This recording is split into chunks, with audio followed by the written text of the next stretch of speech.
dahulu teman-temannya harus berdoa. Berdoa mulai. Selesai. Alhamdulillah. Baiklah, ada yang tidak masuk hari ini? Sepertinya masuk semua, Bu. Ya, baik. Terima kasih. Hari ini masuk semua ya. Oke, baiklah. Pada minggu yang lalu kita itu sudah membahas tentang minuman keras. Oke, ada masih ingat landasan hukum dari minuman homer?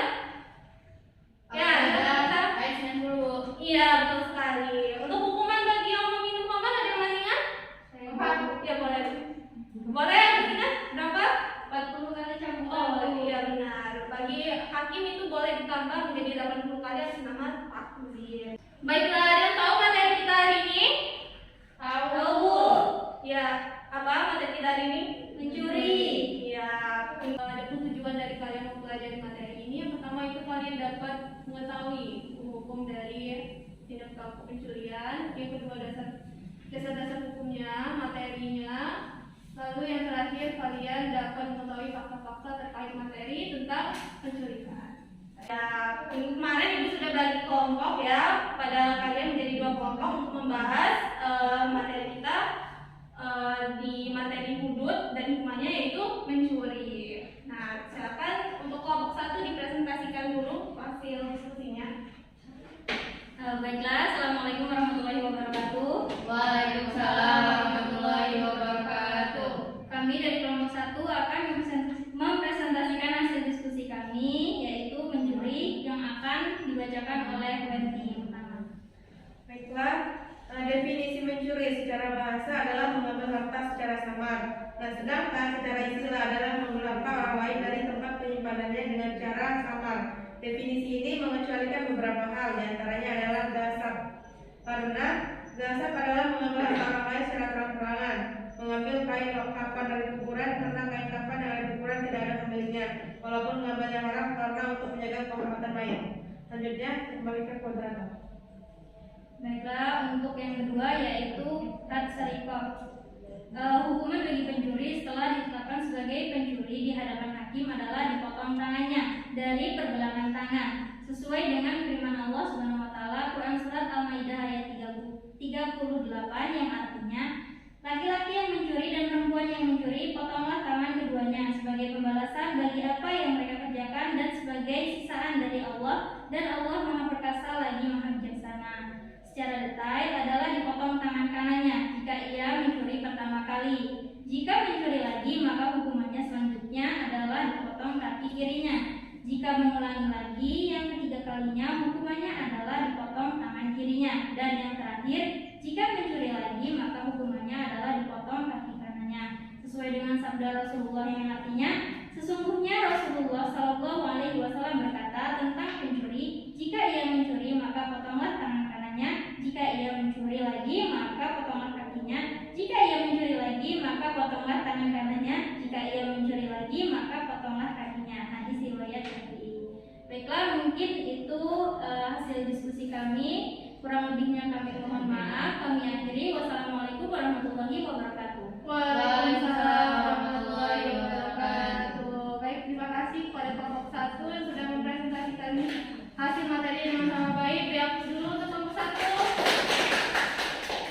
Yang selanjutnya silakan kelompok 2 untuk mempresentasikan hasil diskusinya ke depan.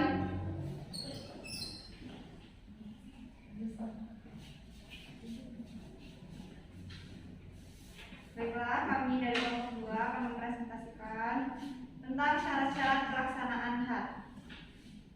Tidak setiap pencuri langsung dipotong tangannya, akan tetapi harus memenuhi 8 syarat.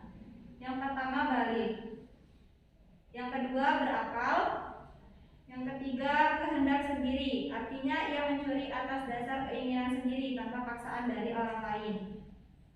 Kemudian keempat, mencapai nisab. Harta yang dicuri mencapai nisab, sedangkan nisabnya adalah 1/4 dinar atau lebih. 1 dinar setara dengan 4 gram emas. Kelima, diambil dari tempat penyimpanan, yakni harta yang dicuri diambil dari tempat penyimpanannya. Tempat penyimpanan barang adalah tempat yang pada umumnya harta itu disimpan di tempat tersebut. Jika harta diletakkan pada tempat tidak semestinya, maka tidak berkonsekuensi hukuman pemotongan tangan terhadap pencuri. kepemilikan, yakni orang yang mencuri tidak mempunyai hak kepemilikan atau serupa kepemilikan terhadap barang tersebut. Yang ketujuh, mengetahui keharaman, yakni pelaku pencurian mengetahui bahwa mencuri hukumnya adalah haram secara syariat.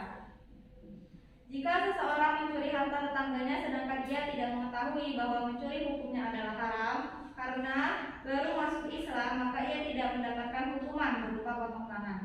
Dan yang terakhir, barang curian suci. Seseorang yang mencuri hama, babi, anjing, atau kulit bangkai yang belum diproses menjadi suci tidak mendapatkan hukuman potong tangan karena barang yang dicuri adalah benda najis.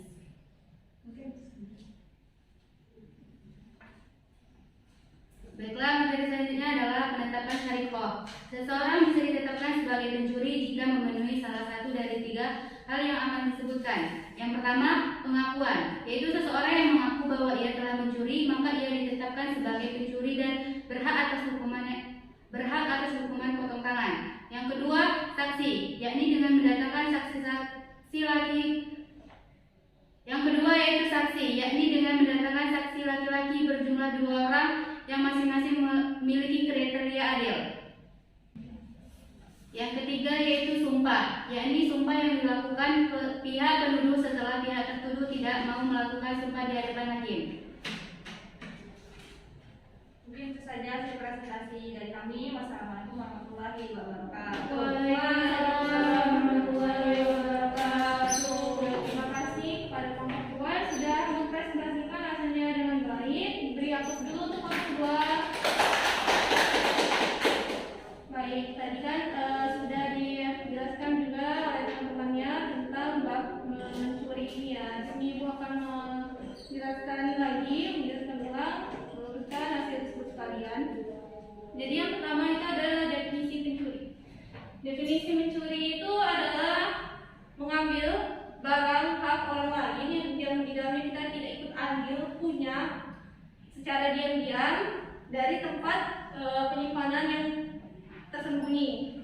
Lalu ada syarat-syarat bagi pelaku syarat-syarat pencuri yang diberlakukan untuk hukuman. Jadi yang pertama itu pelaku pencurian adalah mukallaf.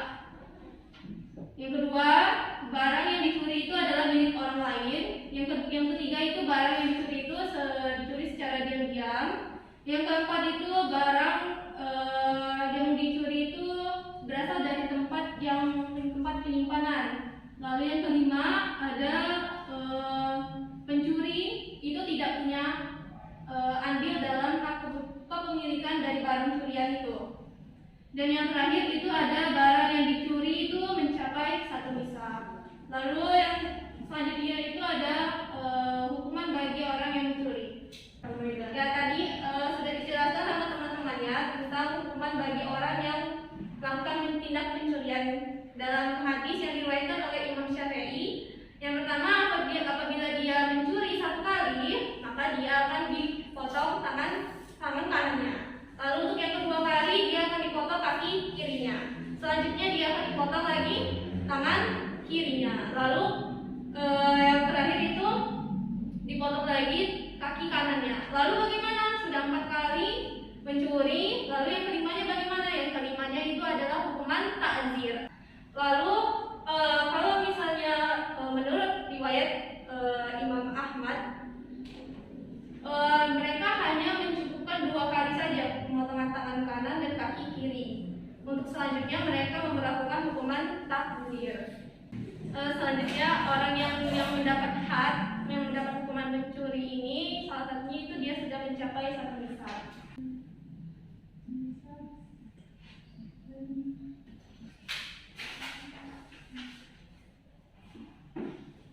Ya, jadi untuk nisab bagi pelaku pencuri itu yaitu ada 1/4 dinar atau lebih. Jadi kalau misalnya dia belum mencapai nisab, itu dia belum diberlakukan hak pencurian. Nah, 1 dinar itu sama dengan 4 gram emas. Oke. Sampai sini bisa dipahami, anak-anak? Bisa, Bu. Baiklah, ada yang ingin ditanyakan? Bu. Ya, silakan Sofi.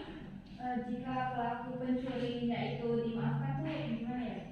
Oh ya baik, pertanyaannya bagus. Jadi kalau misalnya si pelaku pencuri ini kemudian dia dimaafkan oleh orang si korban yang menjadi tindak dia melakukan pencurian, jika dimaafkan itu tidak diberlakukan had lagi bagi dia.